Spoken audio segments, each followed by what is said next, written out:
Did you know that you do not have to cut out carbohydrates to fix your blood sugar? In fact, the fastest way to fix your blood sugars is actually more about adding foods, not eliminating entire food groups like carbs. And I've seen it firsthand. I have hundreds and hundreds of patients who've turned their numbers around in just days by adding these foods to their regimen. And not just temporarily, they're still able to keep their sugars low without medications for months and even years. So in this video, I'm going to show you how to use each of these 10 foods to fully optimize your biochemistry and reverse insulin resistance on a cellular level so you can bring down your sugars quickly and naturally, and most importantly, sustainably. Before I get into the first one, do me a quick favor. If you want more videos that explain the why behind your body instead of just handing you a pill, hit subscribe, give this a like, and leave me a comment telling me what your morning fasting number was this week. I read them, and the age and numbers of this audience genuinely shape what I cover next. So, let's get into it. Here is what almost no one explains to you in a 12-minute office visit. High blood sugar almost always starts upstream with a hormone called insulin. Insulin is the hormone that unlocks your cells, so glucose, that is the sugar in your blood, can get out of your bloodstream and into the cell where it belongs. When you have spent years riding the blood sugar roller coaster, your cells stop answering the door. The insulin knocks, and the cell stays shut. We call that insulin resistance. Your pancreas pumps out more and more insulin to compensate. Your blood sugar climbs anyway, and the standard answer is a prescription that pushes even more insulin into a system that is already drowning in it. The system makes money when you stay sick, not when you get well. That is economics, not malice. There is no revenue and no time on a short office visit to teach you how food talks directly to your insulin receptors, so I am going to. My name is Dr. William, and every one of these 10 foods does one of 3 jobs. It slows the sugar coming in, it cools the inflammation that keeps your cells deaf to insulin, or it wakes the insulin receptor back up so your own body does the work it was designed to do. You do not have to do all 10 tomorrow. Add them in over the next couple of weeks and stack them. Let me show you the first one. The first food is fenugreek seeds. These are small, hard, amber-colored seeds, and you can find them in the spice aisle of almost any grocery store for a couple of dollars. If you ignore this one because it sounds exotic, you are walking past one of the most powerful blood sugar tools on the shelf, and it costs less than your coffee. Here's what fenugreek does inside you. The seed is packed with a soluble fiber called galactomannan. When it hits the water in your stomach, it swells into a thick gel, and that gel physically slows how fast your stomach empties carbohydrates into your small intestine. Slower emptying means the sugar trickles into your blood instead of flooding it. No flood, no giant spike, no panic dump of insulin. On top of that, fenugreek carries an amino acid that nudges your pancreas to release insulin more efficiently and helps your muscle cells take up glucose. In my own practice, I have watched fasting numbers come down within a week or 2 on this alone. To use it, take 1 teaspoon of the whole seeds and soak them in a glass of water overnight. In the morning, drink the water and eat the softened seeds before breakfast. If the slightly bitter taste is too much, grind them and stir a half teaspoon into yogurt or sprinkle it over your eggs. Start low. This fiber is strong and your gut needs a few days to adjust. Number 2 is cinnamon, and you almost certainly already have it in your cupboard. But the kind you have matters, and most people grab the wrong one. The common grocery cinnamon is cassia, and it carries a compound called coumarin that is hard on the liver in large daily doses. The one you want is Ceylon cinnamon, sometimes labeled true cinnamon. It is milder, it is safer to take every day, and it is the one I tell my own patients to buy. What makes cinnamon work is a group of polyphenols. Those are natural plant compounds that behave almost like insulin themselves. They help your insulin receptors grip glucose more tightly, and they slow your stomach from emptying too fast after a meal. The effect is real, and it is measurable. Research out of the Human Nutrition Program at the USDA found that under half a teaspoon a day meaningfully lowered fasting glucose in adults with type 2 diabetes. If you skip this one, you are leaving an easy win sitting in your spice rack. Use about 1/4 to 1/2 teaspoon of Ceylon cinnamon a day. Stir it into your oatmeal, your coffee, or a smoothie. The trick is to pair it with a carbohydrate meal, because that is exactly when you want your receptors gripping harder and your stomach slowing down. Third on the list is broccoli sprouts. And I want you to pay close attention here, because this one is the most underused food in this entire video. Not full broccoli, the little 3-day-old sprouts. Ignore the distinction and you miss almost all the benefit. Broccoli sprouts are loaded with a compound called sulforaphane, and the sprouts contain somewhere between 50 and 100 times more of it than a head of mature broccoli. Sulforaphane does something none of the other foods on this list do quite as directly. It goes to your liver and quiets down the overnight glucose factory. Your liver makes sugar while you sleep, and in insulin resistance, it makes far too much, which is why so many of you wake up with a high fasting number you cannot explain. A 2017 study from Lund University in Sweden gave concentrated sulforaphane to people with type 2 diabetes and brought their fasting blood sugar down measurably, with the strongest effect in exactly the people whose sugar was hardest to control. You can grow broccoli sprouts on your own counter in a jar for pennies, or buy them in the produce section. A small handful, 1/4 cup, on a salad or a sandwich most days is plenty. Do not cook them hard, because high heat destroys the active compound. Eat them raw or barely wilted. So far, every food has done the same quiet work, slowing the sugar down or waking the receptor up, and we are only 3 in. The next 4 are the ones that change the meals you are already eating. If a friend or someone in your family is fighting their numbers too, send them this video, because this is the stuff no one sat them down and explained. Anyway, number 4 is the avocado. Most people think of it as a fat to avoid because of the calories, and that fear is costing them. The fat in an avocado is monounsaturated fat, the same family as olive oil, and it is one of the most blood sugar-friendly things you can put on a plate. The reason is simple. That healthy fat and the fiber inside an avocado slow your entire meal down. When you add half an avocado to a plate of rice or toast, you are not removing the carbohydrate. You are putting a brake on how fast it turns into blood sugar. The glucose climbs gently instead of spiking. Over time, monounsaturated fat has also been shown to improve insulin sensitivity, meaning your cells answer that insulin knock a little faster. In my experience, this is the easiest food on the list to make a habit, because it makes the meal more filling and you stop reaching for a snack an hour later. Half an avocado a day is a sensible amount. Put it on your eggs in the morning, mash it onto whole grain toast, or add it to a salad that already has a starch in it. Anywhere you have a carbohydrate, an avocado softens the blow. 5th is chia seeds. These are tiny gray and black seeds, and they punch far above their size. If you have ever seen chia sit in liquid and turn into a pudding, you have already seen exactly how it works in your gut. Chia is one of the richest sources of soluble fiber you can buy. When it meets the water in your stomach, it forms that same thick gel we talked about with fenugreek, and that gel wraps around the carbohydrates in your meal and slows their absorption to a crawl.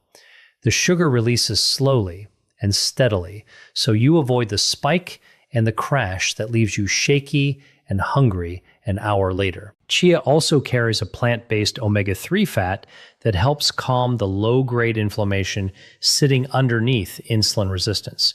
Cool the inflammation, and the cells start listening to insulin again. 1 to 2 tablespoons a day does the job. Stir it into yogurt, drop it in a glass of water with a squeeze of lemon, or blend it into a smoothie. Give it 10 minutes to gel before you drink it, and drink plenty of water alongside, because all that fiber needs liquid to move. Number 6 is fatty fish, and I mean salmon and mackerel specifically. This one does not work by slowing your meal down. It works on the deeper problem, the reason your cells went deaf to insulin in the first place. Insulin resistance is driven in large part by chronic inflammation. When your body is quietly inflamed year after year, that inflammation physically interferes with the insulin signal at the surface of the cell. Salmon and mackerel are loaded with 2 omega-3 fats, EPA and DHA, and these are among the most powerful natural anti-inflammatory compounds we know of. They lower the inflammatory signals, the cell membrane gets healthier, and the insulin receptor starts working the way it is supposed to. In my 15 years of practice, the patients who eat fatty fish twice a week consistently have calmer, more stable numbers and better blood pressure to go with it. Aim for 2 servings a week, about the size of your palm each. Wild salmon, mackerel, sardines, and herring are all excellent. Bake it, grill it, or buy it canned if that is easier on your budget. Canned mackerel and sardines are some of the cheapest, most powerful foods in this entire video. 7th on the list is walnuts.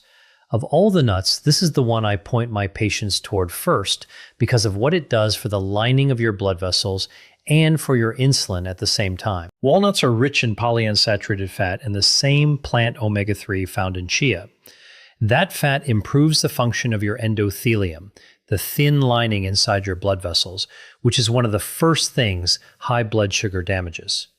At the same time, the fat, fiber, and protein in walnuts blunt the rise in blood sugar after a meal and have been shown to lower fasting insulin, which is the number underneath your blood sugar that tells you how hard your pancreas is straining. Eat a small handful as a snack instead of crackers or a cookie, and you have taken a sugar spike and turned it into a flat line. A small handful is about a quarter cup or 7 to 10 whole walnuts.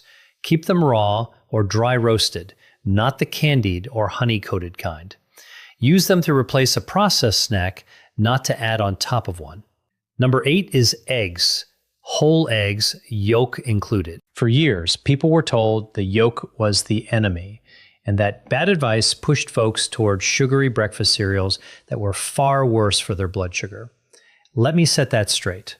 A whole egg is almost pure protein and fat, with virtually no carbohydrate, which means on its own, it barely moves your blood sugar at all. But the real magic is what doctors call the second meal effect. When you start your day with eggs instead of toast or cereal, you steady your blood sugar not just at breakfast, but all the way through to lunch. You walk into your next meal with calmer numbers and a smaller spike. The protein and fat also keep you full, so the mid-morning cravings that send you toward the cookie jar quietly disappear. In my practice, swapping a cereal breakfast for 2 or 3 eggs is one of the single fastest changes I see on a morning glucose reading. 2 or 3 whole eggs in the morning is a solid target for most people. Scramble them, boil them ahead for the week, or fold in some spinach. Put that avocado from earlier right on top, and you have built a near-perfect blood sugar breakfast. Number 9 is apple cider vinegar, and this is the one with the fastest visible effect on a glucose meter of anything on this list. If you have a meter at home, you can watch this one work tonight. The active ingredient is acetic acid. It does 2 things at once. It slows your stomach from emptying, so the carbohydrates in your meal arrive in your bloodstream gradually, and it helps your muscles pull glucose out of your blood and use it for fuel. The research here is strong. Work led by Dr. Carol Johnston at Arizona State University found that a tablespoon of vinegar before a carbohydrate meal lowered the after-meal blood sugar spike by roughly 20 to 30% in people with insulin resistance. That is a drug-sized effect from something that costs a few dollars a bottle. Take 1 tablespoon, and this matters, diluted in a full glass of water 10 to 15 minutes before a meal that has carbohydrates in it. Always dilute it, never drink it straight because the acid is hard on tooth enamel and the throat. And if you take any medication for blood sugar already, talk to your doctor first because vinegar plus that medication can push your sugar down faster than you expect. The 10th food is lentils, and this one proves the whole point of this video. Lentils are a carbohydrate and they will lower your blood sugar. Here's how that works. Lentils are built from a slow carbohydrate called resistant starch, wrapped in soluble fiber and a healthy dose of plant protein. That combination means the glucose inside the lentil is released into your blood slowly and steadily over hours instead of all at once. They actually carry the second meal effect too, so a bowl of lentil soup at lunch gives you steadier sugar into the evening. Clinically, swapping white rice or white potato for lentils a few times a week is one of the most reliable ways I know to bring down an A1C, which is your 3-month average blood sugar. Aim for a half a cup to a cup of cooked lentils a few times a week. Use them in a soup, a stew, or a cold salad with that olive oil and a splash of the vinegar we just covered. They are filling, they are cheap, and they stretch a meal further than almost anything else. Let me tell you about someone I will call Donna, 63 years old, recently retired, came to me frightened because her fasting sugar was sitting around 180 and her doctor had just told her it was time to add a second medication. She did not want to spend the rest of her life climbing the medication ladder, and she was scared of where this was heading because she had watched her own mother lose toes and then her eyesight to this same disease. We did not cut her carbohydrates to nothing. We added eggs and avocado in the morning instead of cereal, a tablespoon of vinegar before her bigger meals, lentils swapped in for the white rice, walnuts instead of the afternoon cookie, fatty fish twice a week, cinnamon in her coffee, and broccoli sprouts on her sandwich at lunch. Within the first week, her fasting numbers started dropping. Within 3 months, working alongside her own doctor, she had come down off that second medication entirely, and her A1C had moved from the diabetic range back toward normal. 2 years later, it is held. She did not starve herself. She ate more food, just the right food, and her own body did the rest. So let me tie all 10 of these together, because this is the reason they work when cutting carbs alone fails. Every one of these foods is handing your insulin its job back without starving you. The fiber foods slow the glucose down so your pancreas never has to panic. The fish, the walnuts, and the chia cool the inflammation that was jamming the signal. The cinnamon and the vinegar walk right up to the insulin receptor and help it grip again. Do that meal after meal, day after day, and the cell that stopped answering the door slowly starts opening it on the first knock again. That is what reversing insulin resistance means at the cellular level. And once it happens, your body holds your sugar down on its own, which is exactly why Donna's number stayed low for 2 full years. Before I give you tonight's plan, I need to draw one clear line. If you are on insulin or a sulfonylurea, one of the older blood sugar pills, these foods can lower your sugar fast enough that your medication dose may suddenly be too high, and that can drop you into a low. So add these foods with your doctor watching your numbers and let them walk your medication dose down as your body improves. Do not stop any prescription on your own. Bring this list to your next appointment instead. So here's what to do tonight. 5 simple steps. 1. Tomorrow morning, replace your cereal or toast with 2 or 3 whole eggs and half an avocado. That single swap changes your blood sugar for the entire day. 2. Tonight, soak a teaspoon of fenugreek seeds in a glass of water and drink it first thing in the morning. 3. Buy Ceylon cinnamon, not cassia, and start a 1/4 teaspoon a day in your coffee or oatmeal. 4. Before your biggest carbohydrate meal tomorrow, take 1 tablespoon of apple cider vinegar in a full glass of water 15 minutes ahead. 5. This week, swap white rice or white potato for lentils at least twice and put fatty fish on the menu 2 nights. Stack these in over the next 2 weeks. You are not removing the foods you love. You are adding the foods that protect you. Now, everything we did today brings your sugar down during the day and after your meals, but a huge number of you have told me the same strange thing, that your highest reading of the whole day is first thing in the morning before you have eaten a single bite. You fasted all night and your sugar went up anyway. There is a specific reason your liver does that while you sleep, and there is a way to shut it down. I made a video that explains exactly what is happening overnight and how to wake up to a lower number. I will put it right here on the screen. Go watch that one next, and I will see you there. Dr. Williams.